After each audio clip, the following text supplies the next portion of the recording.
We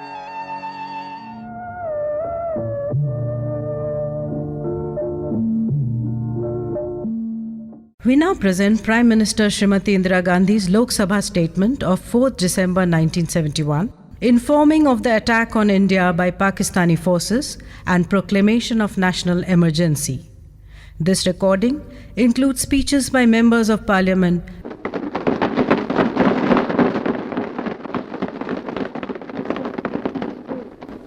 Mr. Speaker, sir, this morning, according to the news, the government of West Pakistan has declared war upon us. Last evening, the West Pakistan Air Force violated our airspace wantonly and attacked a large number of our airfields. Simultaneously, their ground forces shelled our positions along the western border. Their propaganda media has made totally baseless allegations that India had launched an attack, an assault. The news reached me just as I was leaving Calcutta. Immediately on my return, I took counsel with my colleagues and with the leaders of the opposition parties. We were all of one mind, united in our resolve that the nation's freedom should be defended, and unanimous that the aggressor should be beaten back. I am sure that the same sense of solidarity will mark our work in the difficult days ahead.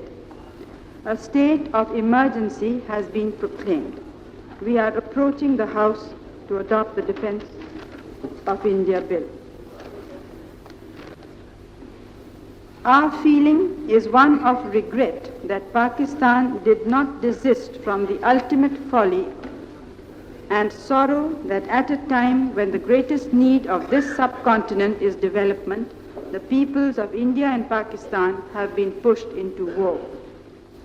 We could have lived as good neighbors, but the people of West Pakistan have never had a say in their destiny. In this grave hour, our own dominant emotion is one of confidence and faith. For over 9 months, the military regime of West Pakistan has barbarously trampled upon freedom and basic human rights in Bangladesh. The army of occupation has committed heinous crimes unmatched for their vindictive ferocity. Many millions have been uprooted, 10 million have been pushed into our country. We repeatedly drew the attention of the world to this annihilation of a whole people, to this menace and to our security. Everywhere, the people showed sympathy and understanding for the economic and other burdens and the danger to India. But governments seemed morally and politically paralyzed. Belated efforts to persuade the Islamabad regime to take some step which could lead to a lasting solution fell on deaf ears.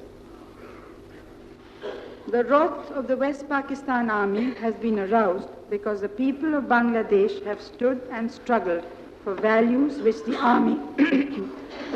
army is unable to comprehend and which it has suppressed in every province of Pakistan. As the Mukti Bahini's effectiveness increased, the West Pakistani army became more desperate. Our tradition is to stand not with tyrants but with the oppressed. And so the anger has been turned upon us. West Pakistan has escalated and enlarged the aggression against Bangladesh into full war against India.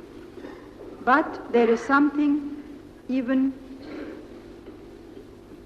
more precious than peace.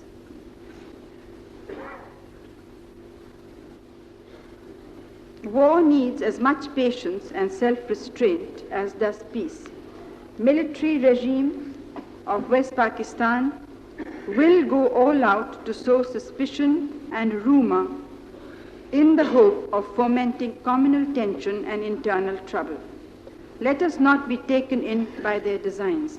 We must maintain unity and a sense of high purpose. We should be prepared for a long struggle. High production, agricultural and industrial, is the foundation upon which defense rests. The courage and fighting capability of the Jawans have to be backed by the dedication of the farmer, the worker, the technician, and the trader. The business community has a special responsibility to resist the temptation to hoard or to charge higher profit. Artists and writers, teachers and students, the nation looks to them to defend our ideals and to keep high our morale. To the women of our country, I make special appeal to save every possible grain and rupee to avoid waste. The sacrifice of each of us will build the nation's strength and enduring power.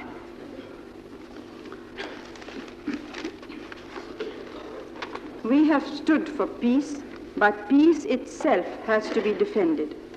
Today, we are fighting to safeguard our territorial integrity and national honor.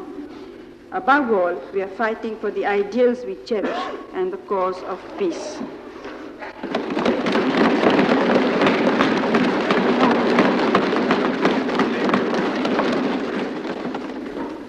So I move that the House approve the proclamation of emergency made by the President under Article 352 of the Constitution on 3rd December 1971.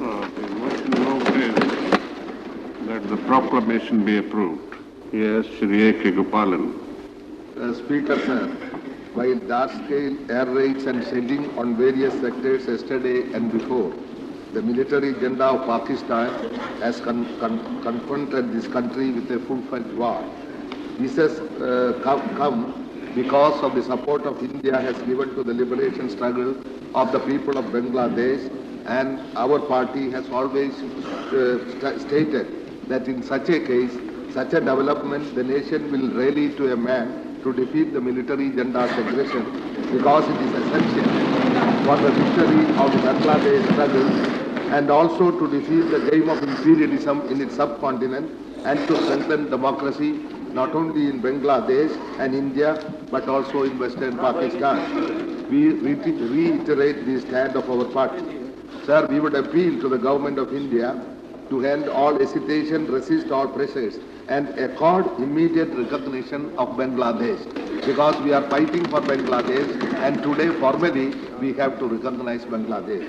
We would also like to warn, however, that there are reactionary elements in this country who will try to work up chauvinism and whip up communal tension. We would firmly fight these reactionary attempts and tell our people that this is a war to help the victory of Bangladesh people. We should tell them not to become victims of any anti-Pakistan hysteria that is worked up. As far as the proclamation is concerned, sir, emergency proclamation, we are of opinion that because the whole country is behind the government, the formal proclamation of emergency was not necessary now, but because the proclamation had been given, see, we have nothing to say about it.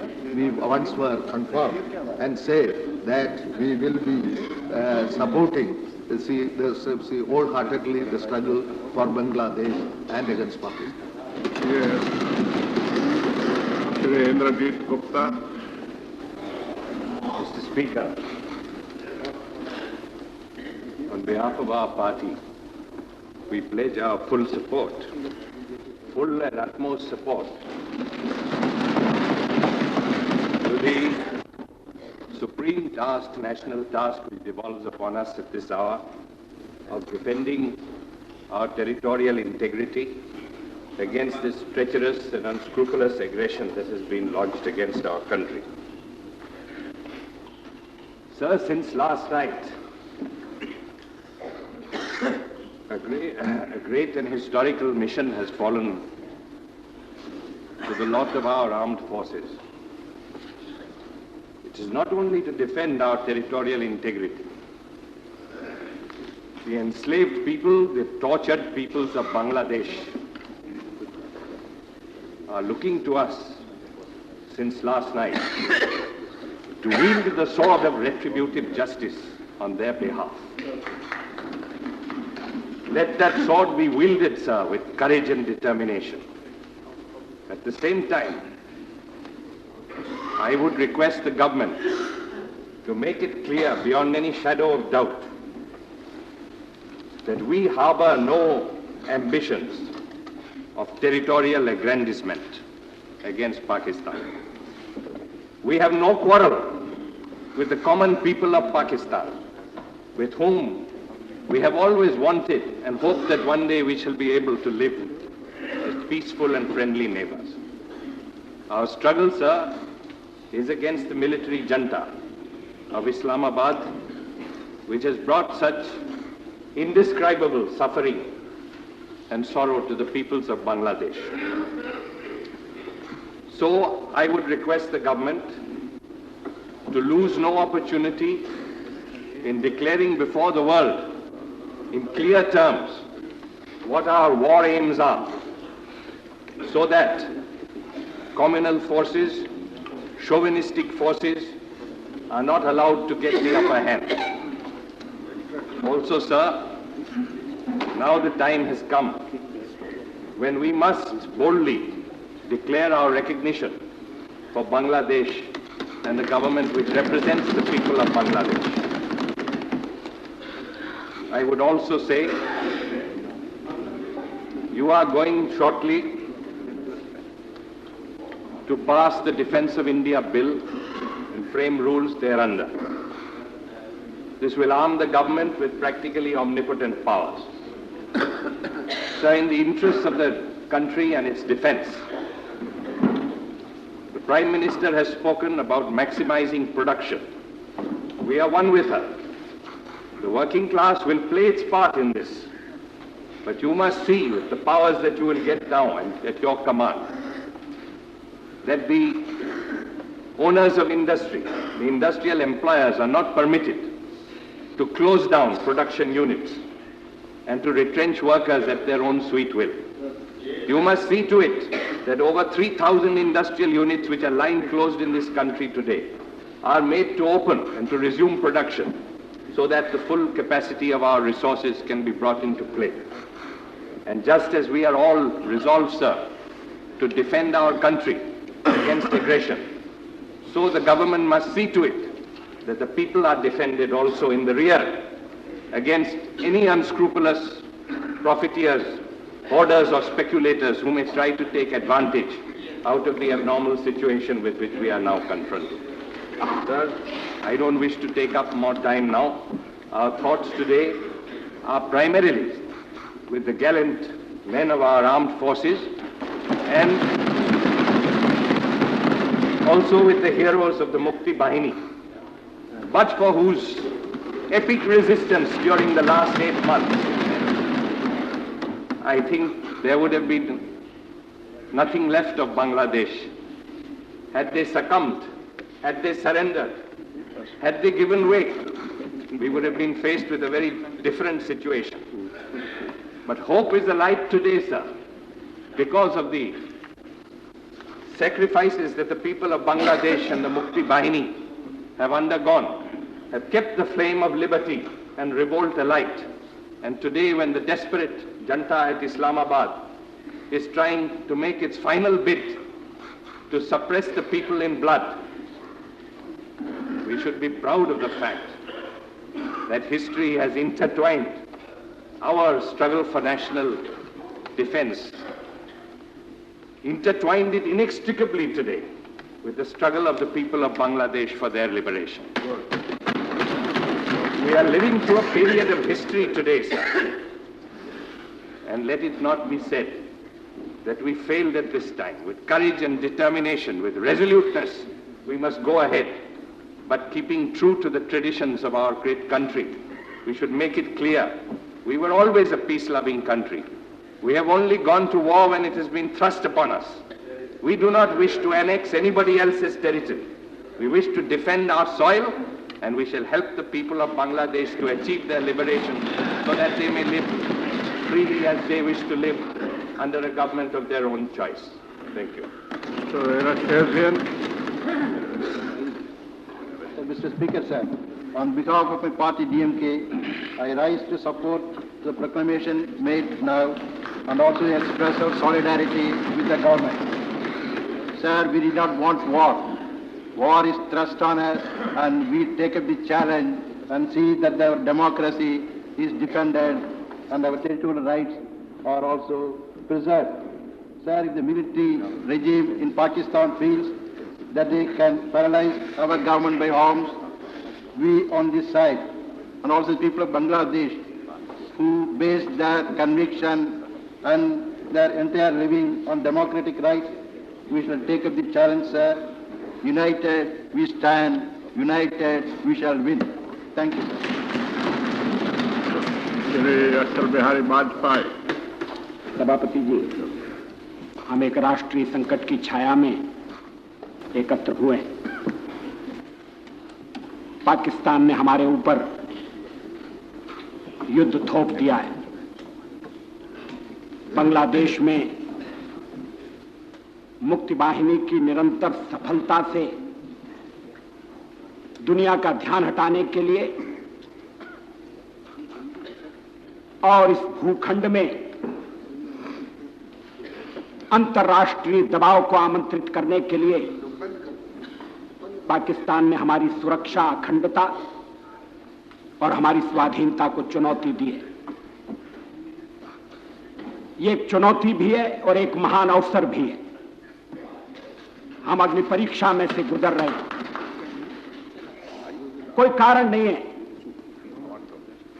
हम इस अग्नि परीक्षा में से कुंदन बनकर न चमके। कोई कारण नहीं है हम अपनी सीमा की रक्षा करें और पाकिस्तान के शासकों को ऐसा पाठ पढ़ाएं जिससे वो जिंदगी भर न भूल सके। आज मैं पार्टी की ओर से बोलने के लिए तैयार नहीं हूं। अब तो सारा देश एक पार्टी है। राजनीति के मतभेद भुलाकर, छोटी छोटी चीजों को ताक पर रखकर सारे देश को कंधे से कंधा लगाकर और कदम से कदम मिलाकर विजय के लिए आगे बढ़ना होगा। यह संघर्ष जितने बलिदान की मांग करेगा वो बलिदान दिए जाएंगे। जितने अनुशासन का तकाजा होगा यह देश उतने अनुशासन का परिचय देगा। कोई कारण नहीं है कि हम इस संकट की घड़ी में उस राष्ट्रीय संकल्प का परिचय दें जो राष्ट्रीय संकल्प ऐसे अवसरों पर आवश्यक हुआ करता है। अध्यक्ष जी, आप मुझे क्षमा करें, कोई ये न कहे कि मैं भावनाओं को उभारना चाहता हूं। युद्ध है, अगर सीमा पर आक्रमण है तो देश की जनता को युद्ध के प्रयत्नों में जोड़ना होगा। हम उन्माद पैदा न करें मगर लोगों की देशभक्ति को जगाकर हर एक में यह भाव भरना होगा कि जो काम आप कर रहे हैं उसको ठीक तरह से करिए, मोर्चे पर खड़े रहिए। जवान सीमा के मोर्चे की चिंता करेंगे और हम घरेलू मोर्चे को संभालेंगे। किसी तरह का उपद्रव नहीं होने देंगे, किसी तरह की सांप्रदायिक अशांति पैदा नहीं होने देंगे। सभापति जी, माताएं जिस दिन के लिए बच्चों को जन्म देती हैं आज वो दिन आया है। बहनें जिस दिन के लिए भाइयों के हाथ में राखी बांधती हैं आज वो दिन आया है। और अगर पाकिस्तान समझता है धोखे से हमला करके वो हमें गफलत में पकड़ सकता है तो ये पाकिस्तान की भूल है। दुनिया ने देख लिया हमलावर कौन है और अब हमलावर को हमारे जवान मुंह तोड़ उत्तर दे रहे हैं। हम आशा करते हैं कि इतिहास को बदलने की इस घड़ी का दायित्व जिनके हाथों में और प्रधानमंत्री इस संकट की घड़ी में देश को नेतृत्व देने के लिए सामने आ रही हैं। हम चाहते हैं ये देश विजयी हो और प्रधानमंत्री के नेतृत्व में हम एक नए इतिहास का निर्माण करने में मैं चाहता अध्यक्ष जी, इस आक्रमण के काल में ये पार्लियामेंट या खां के खिलाफ एक हथियार के रूप में प्रयुक्त की जा सकती है। पाकिस्तान में पार्लियामेंट नहीं है, पाकिस्तान की सरकार को जनता का समर्थन नहीं है। यहां जनता के प्रतिनिधि बैठे हैं और दुनिया देख रही है, आगे भी देखेगी कि इस देश में संकट की घड़ी में एक होकर और प्रत्युत्तर देने का सामर्थ्य है। मैं ये भी चाहूंगा कि युद्ध के प्रयत्नों में सभी को सहभागी बनाने के लिए योजनाएं तैयार की जाए, अलग अलग काम दिए जाए और देश में ऐसा वातावरण उत्पन्न किया जाए कि हम इस युद्ध में विजयी होकर निकले। इस संकट की घोषणा की गई है, इसका मैं समर्थन करूं ये तो कहने की आवश्यकता ही नहीं है। मैं अपने मित्र श्री गोपालन से सहमत नहीं हूं कि इस समय जरूरत नहीं थी। पाकिस्तान ने युद्ध का ऐलान कर दिया है, पाकिस्तान ने अचानक हमला किया है और हम किसी तरह से ढुलमुल यकीनी दिखाएं, इसका सवाल ही पैदा नहीं होता। संकट की स्थिति की घोषणा की है, यह सदन उसका पूरा समर्थन करेगा और भविष्य में भी देश के जो कदम उठाए जाएंगे देश की सुरक्षा के लिए और आक्रमण का मुंह तोड़ उत्तर देने के लिए, उनमें यह सदन पूरा समर्थन देगा और सारा देश एक व्यक्ति के नाते इस चुनौती का उत्तर देने में कामयाब होगा। धन्यवाद। Misra, Shyamanandan Misra. Yes. Mr. Speaker, sir, I, on behalf of my party, am here to say today that we are one, unbreakably one, as a nation against the aggressor. Mr. Speaker, today we recognize no differences amongst ourselves except the differences against the aggressor and its allies. We might have had some differences in the past, but they not only pale into insignificance, but they disappear completely for the moment. Today, to my mind, there is only one task before the nation. That is to meet effectively the challenge of the aggressor. And there is only one way of doing it, complete and unshakable national unity. There, and under one leader.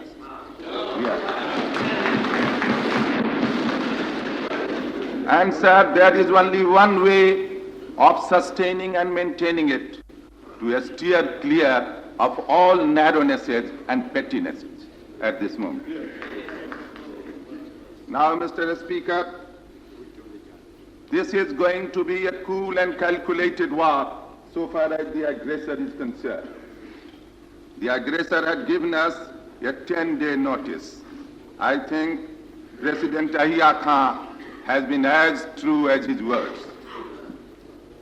And he had told his country that in 10 days' time he would be off to a front. Now let me say, on behalf of this country, that today the whole nation is in the battle dress against the aggressor. And if President Yahya Khan thinks that he had been a general and our Prime Minister has not been a general, I must say that the Prime Minister does not only represent the velvet in the nation, she represents the steel and granite in the nation. And she would be acting like the Durga on our behalf if there is a general from that side. Now, Mr. Speaker, we have been brought up in the peaceful traditions bequeathed to us by Mahatma Gandhi.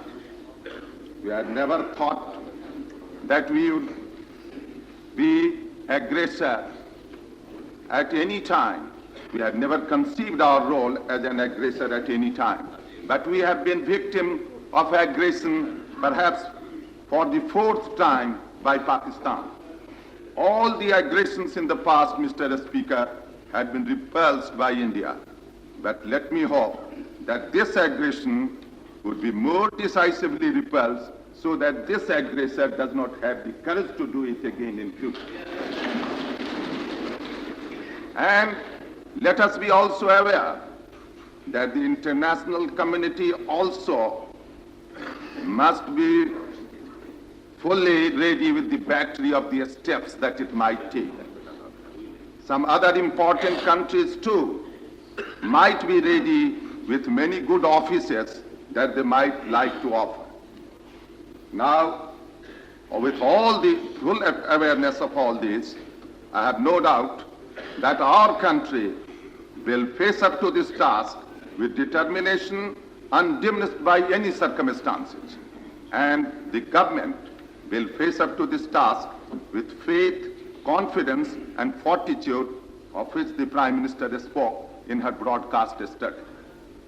I have no doubt that the whole country, in whatever sections of the community we might be divided, for other purposes, the whole country is going to rise as a man today. And whatever tasks are assigned to us would be accomplished with perfection. We would not be satisfied with anything less than perfection in every field of life.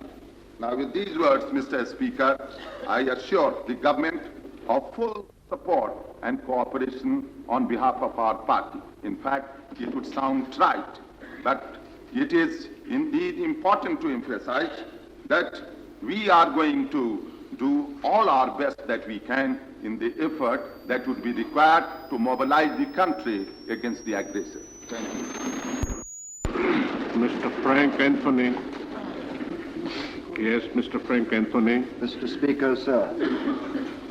Sir, I have the privilege to associate the members of the United Independent Group with the sentiments that have fallen from the spokesman of the other groups. It was only the other day, at a lunch that you gave, that I told Senator Frank Church of America that I expected the Pakistan military junta to attack in the West in a few days. And he asked me my reason.